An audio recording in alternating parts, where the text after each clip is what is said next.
آپ صلی اللہ علیہ وسلم بھی گھر میں بعض دفعہ اپنی ازواج سے قصے کہانیاں بھی سنا کرتے تھے. حالانکہ نبی کا وقت کتنا قیمتی ہے, لیکن قیمتی وقت کے باوجود اس کام کو بھی آپ نے قیمتی سمجھا. سمجھ رہے کہ نہیں سمجھ رہے؟ ہمارے ایک دوست تھے, حضرت مفتی تقی عثمانی صاحب سے بیعت تھے اور بہت بڑے عالم تھے, 24 گھنٹے مصروف. میں نے کبھی ان کو ٹائم ضائع کرتے ہوئے نہیں دیکھا. ایسے تو ان کا انتقال ہو گیا, اللہ مغفرت فرمائے. میں نے کبھی نہیں دیکھا کہ وہ ٹائم ضائع کرتے ہوں. کوئی گپ شپ نہیں کسی سے, جامعۃ الرشید میں آتے, اپنا حساب کتاب سے جو ان کے جس کام کا ٹائم ہے اس میں مصروف رہتے, کوئی فالتو بات نہیں, بڑے بزی. حضرت مفتی تقی صاحب سے بیعت ہو گئے, وہ میری ان سے بڑی دوستی تھی. تو آپ کہیں جب وہ ٹائم ہی نہیں تھا تو دوستی کہاں سے ہو گئی؟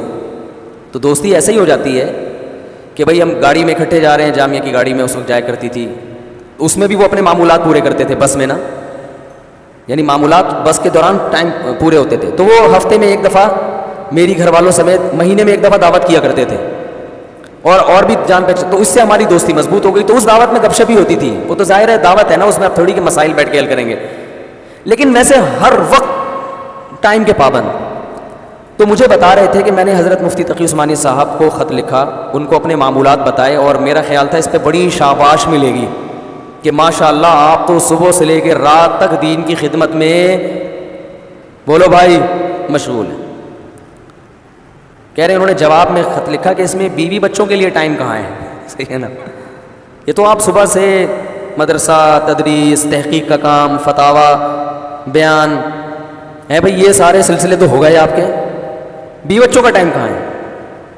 تو بھائی وہ انہوں نے بتایا میں رات کو بیوی بچوں کے ساتھ ہی سوتا ہوں. انہوں نے کہا دن میں وہ تو سونے کا ٹائم ہے نا, وہ تو ہر آدمی سوتا ہے, آپ نے کون سا, یعنی میں مفتی تقی صاحب کی یہ الفاظ نہیں ہے, میں اپنے الفاظ میں بیان کر رہا ہوں. انہوں نے فرمایا کہ اس میں بیوی کا ٹائم کہاں ہے, خاص طور پر ان کی اہلیہ کے بارے میں کہا, بیگم کا ٹائم کہاں ہے, اس کو کتنا ٹائم دیتے ہو دن میں؟ تو کہتے ہیں مجھے احساس ہوا یار یہ تو, انہوں نے کہا نبی صلی اللہ علیہ وسلم کو روز وقت دیتے تھے, تو اس میں بیگم کا ٹائم کہاں ہے؟ تو کہہ رہے ہیں مجھے احساس ہوا کئی سال سے بیگم کے لیے میں نے الگ سے کوئی ٹائم بولو بھائی رکھا ہی نہیں ہے. تو پھر حضرت نے تنبیہ کی کہ دین, آپ جو کچھ دینی خدمات کر رہے ہیں اللہ کو خوش کرنے کے لیے کر رہے ہیں نا, تو اللہ کو خوش کرنے میں اللہ کے حقوق کے ساتھ بندوں کے حقوق بھی ہیں. تو بندوں کے حقوق میں اس بیوی کا بھی کچھ حصہ ہے.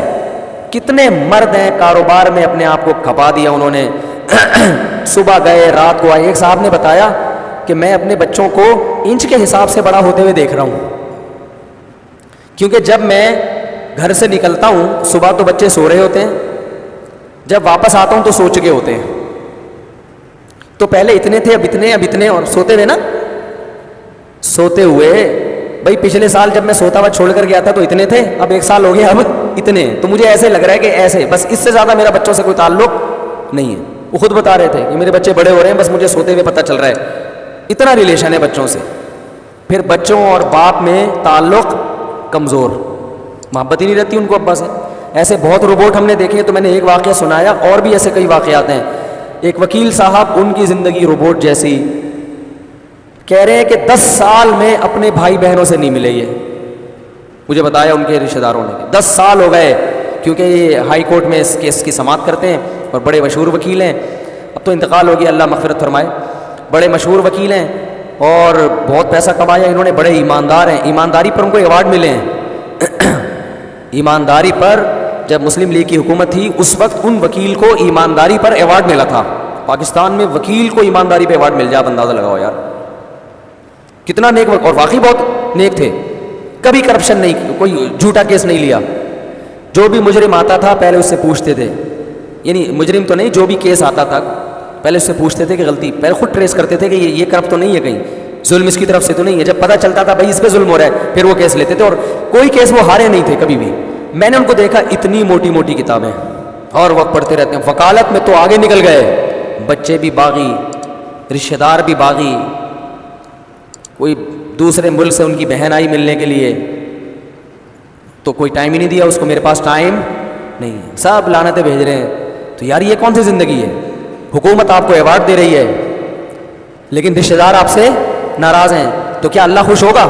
وَأُولُو الْأَرْحَامِ بَعْضُهُمْ أَوْلَىٰ بِبَعْضٍ فِي كِتَابِ اللَّهِ. اللہ کی کتاب میں سب سے پہلے رشتہ دار ہیں, سب سے پہلے.